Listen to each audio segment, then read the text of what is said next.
Welcome to the Secret Underground Laboratory Recovery and Salvage, where rude mechanicals do magic.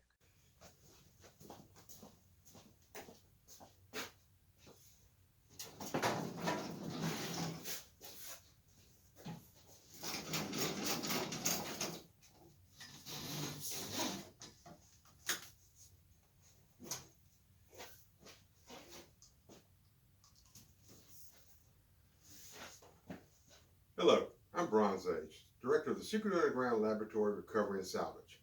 And this is the lab's 1959 Model 113 Craftsman table saw. And today we're going to talk about probably the most hated fence in the world of woodworking. The lab is climate controlled and hermetically sealed for the most part, so sawdust and dust collection was a big issue. The original plan for this machine was all the sawdust would fall out the bottom. Couldn't live with that. So I made this box, kind of a catch basin, and attached it to the dust collection system. And that keeps the atmosphere breathable and reduces sweeping by quite a bit. When the original 1 horsepower motor went out a couple months ago, I replaced it with a 1.5 horsepower motor. And this has turned this machine into a real beast when it comes to sawing. I haven't been able to stall it on any kind of wood that it can fit through the blade. Since I knew it was going to be on casters, I added these screw jacks, which could pretty much anchor it in place. And since I don't like bending over, I put long handles on them. On this side, I took off the original apron and installed a router table, which is cool because I can take the fence, put it over here, and attach all kinds of jigs and fixtures and stuff like that for routing. And that brings us up to the problem of the fence. In a perfect world, the fence would slide across the rails, tighten it down, and it would be perfectly parallel to the blade. And that is the failure of the 113's fence. It seldom is, especially when it's as old as this one is. Now, to compensate for this problem, I keep a rule on the table. And I would just measure the blade, measure the distance to the miter groove, catch it at both ends, and then tighten it down, fairly assured that it was straight. Of course, I knew there had to be a better way to do it, so I made this simple gauge I can put here, read the measurement at the edge of the piece here, and see that I had this fence set perfectly straight. Looks nice, cures the problem. Now, after I used it for a while, I realized it was not only good for setting the fence for whatever size cut I needed, but it was also really good for coming back and setting it for more cuts, as long as I didn't have to readjust the jig. And so now I decided I need another one so I can have 2 cuts already preset. What I need is a piece of 1.5 by 1/4 aluminum bar stock, a piece of 3/16 by 3/4 mild steel, and 2 of Harbor Freight's cheapest rulers. They're like $1.60 or so each. I already had all this stuff in stock, and along with a couple of screws, this is the only thing I had to buy.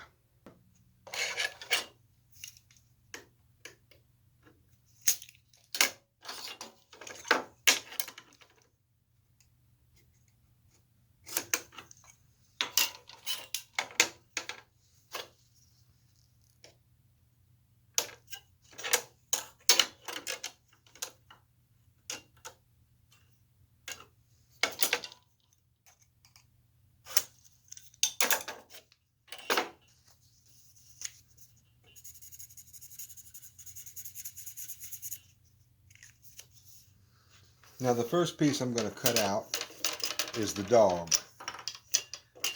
That's this piece right here that holds the rule down.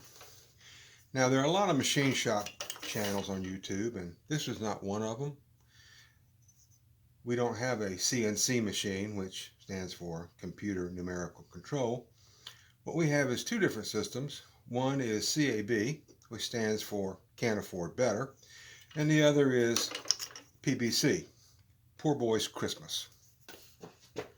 The cutter is the chrome Freud stacked dado head. This is the cheaper one, not the Diablo red one. I've already adjusted it to 1/8 of an inch.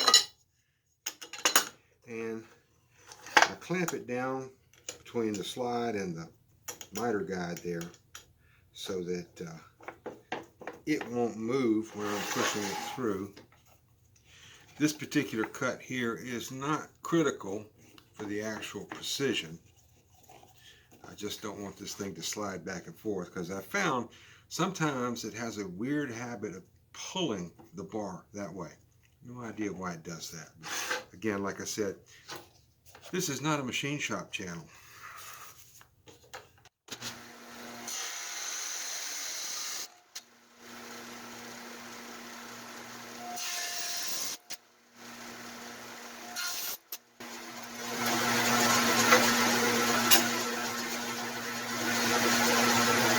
Now this cut does matter. I line it with the outside tooth to the line I've made. Make sure I've got it all down nice and tight.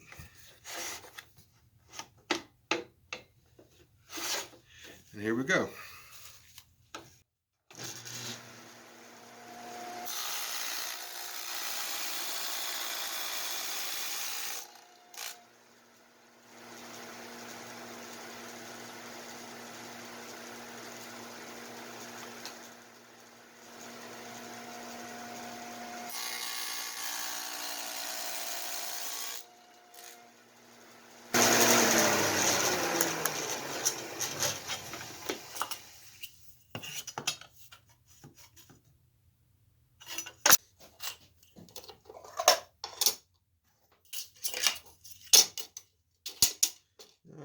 We're at the so far so good stage.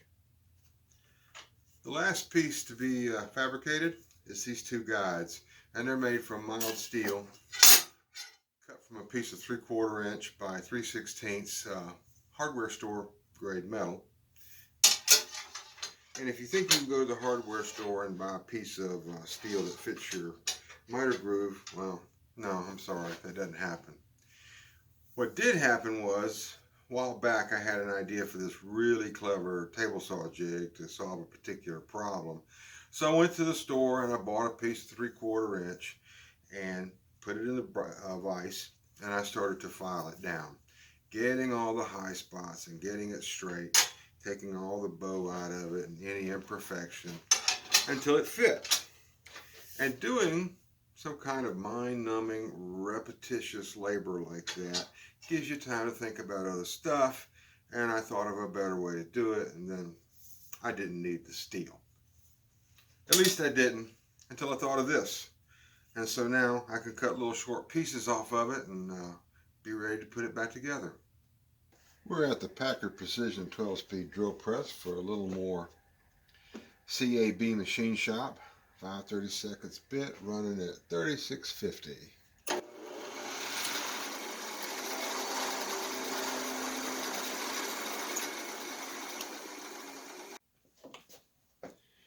I'm using 10 by 24 screws, and I have to tap in the steel, which I'm kind of paranoid about that. I like to go nice and slow. Keep backing up to break the chips because I really don't want to break a bit, or a tap, I mean.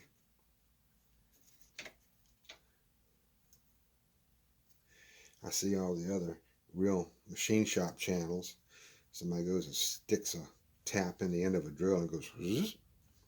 Never break one. I don't understand that.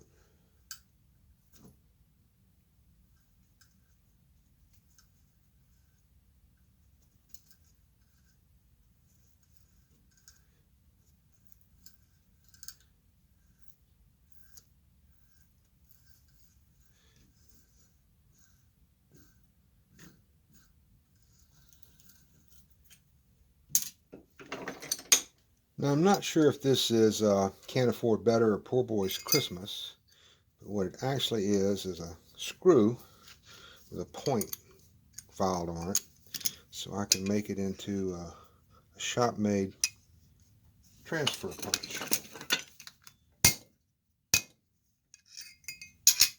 This hole is drilled at 1/4 inch, which will allow for our adjustment.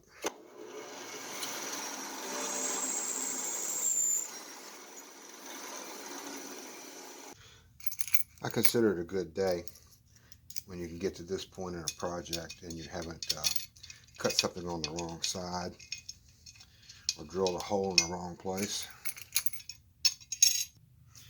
This is the initial calibration. I've got the guide bars are loose. Set it in here, and I'm going to adjust this to 6 1/4 down on this end, 6 1/4 on this end. Tighten the screws. And that will probably be the last time I need to do this, but check it every once in a while just to be sure. Now I've got the dog, the bar, and the guide underneath. All three are going to be drilled in one pass. Now I've got the dog, the bar, and the guide underneath. All three are going to be drilled in one pass.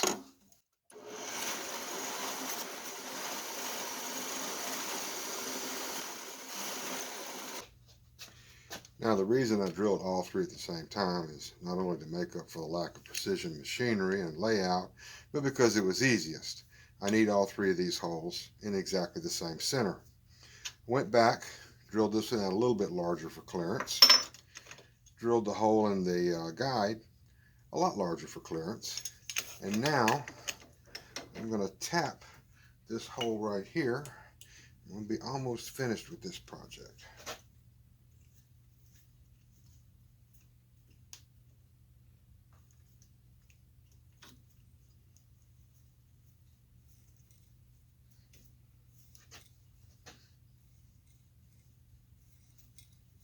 Now we're ready for the final assembly. These rulers come with a little extra metal at the end, so I grind that off flat and put a little pad so that the ruler doesn't slip underneath the fence. Now I've recalibrated it for the final assembly, and this corner right here is going to be the reference point, and up here on the other piece. So I've taken the dog and filed about 1/16 of an inch off of it, so that I get a good clear view of that corner when I'm standing right here.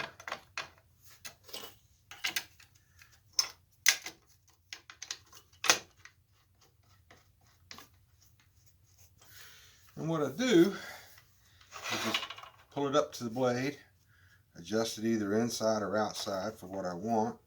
Look at this number here, which I see is 7 1/2, a little bit proud. And then move this down and match it. I've got this wooden false fence because I like to be able to attach fixtures, jigs, feather boards, and stuff like that. And especially if I'm cutting something tall, I want to be able to get it braced against a nice solid tall fence. And we're ready to use our Craftsman 113 with its fence of very poor reputation.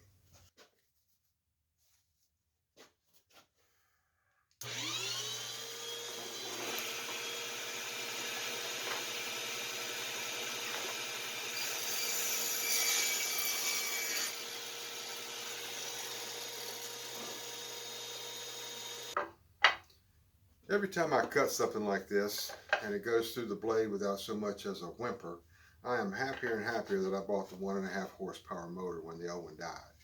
It saves a lot of time, saves a lot of worry. I'm also happy about the way this table saw gauge turned out.